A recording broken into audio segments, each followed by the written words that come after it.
عليكم صاحبيال soo dhawaada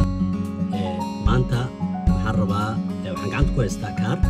kaarkan waxaan awood u leeyahay inaan ku booqdo mid ka mid ah goobaha museumka ee taariikhaha yaala ee Netherland laakiin mar rabo inaan kaliya booqdo waxaan rabaa idinka inay la booqataan maanta waxay qorsheysan inaan booqdo qalcad ku taal Netherland waa qalcad taariikhi ah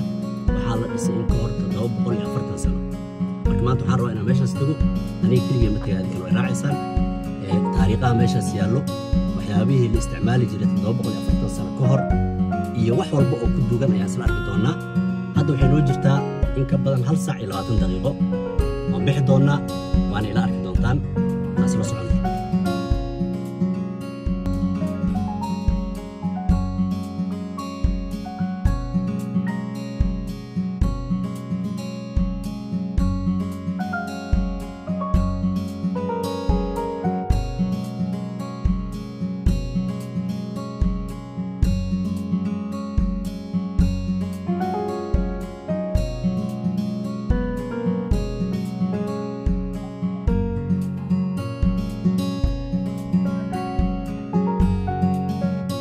صاحبيال waxaan hadda soo gaarnay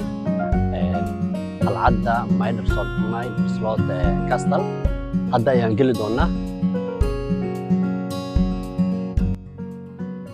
qalcadda Middleslot waxay ka mid tahay kuwa ugu qadiimsan ee ku yaala dalka Netherland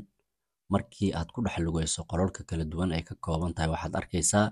agabkii hubkii iyo qalabkii la isticmaali jiray qarniyo fog waxaa halkan lagu keydiyay qaar ka mid ah hubkii xilligaas la isticmaali jiray sida seefaha, falaadhaha, warmaha iyo agabka difaaca sida jaakado iyo koofiyado ka samaysan bir, gaashaan iyo waxyaalo kale oo badan. waxyaalaha kale aan ku aragnay waxaa ka mid ah biro aad u culus oo si wareega u samaysan kuwa oo naloo sheegay inay ahaayeen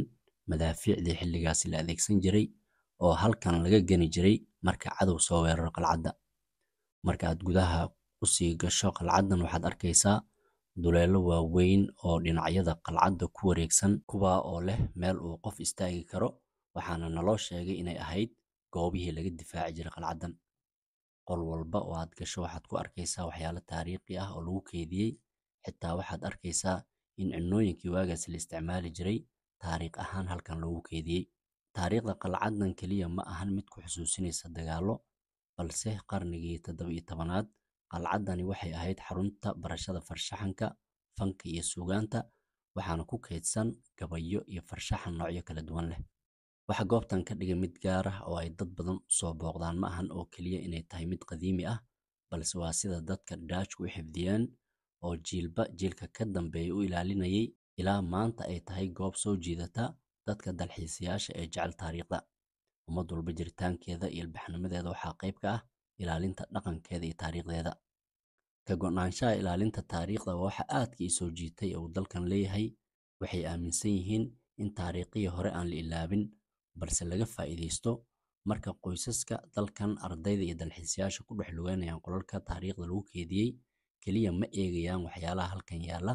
balse waxa ay u tahay isku xir halgan iyo taariikh oo la xiriira noloshooda maanta iyo nolosha dadkii halkan ku noolaa. waxaan booqday dhammaan qaybaha ay qalcaddu ka kooban tahay waxaana niyadeyda ku soo dhacay in taariikhdu ay badbaado marka dadku si taxaddar leh u ilaaliyaan. saaxiibayaal waxaan soo gaarnay gabagabadii barnaamijkeena waxaan filayaa inaad si fiican noola soo aragteen qalcadda aan maanta soo booqannay oo ka mid ah qalcadaha ugu taariikhda fog dalkan Holland. waxaan rajeynayaa inaad ka hesheen haddii aad ka heshay barnaamijkan waxaan rajeynayaa inaad faallo loogu rabtay qaybta hoose tan intaan dib u kulmi doono waxaan idinkaga tegaynaa sida ay nabadgelyo. assalaamu calaykum waraxmatullaahi wabarakaatu.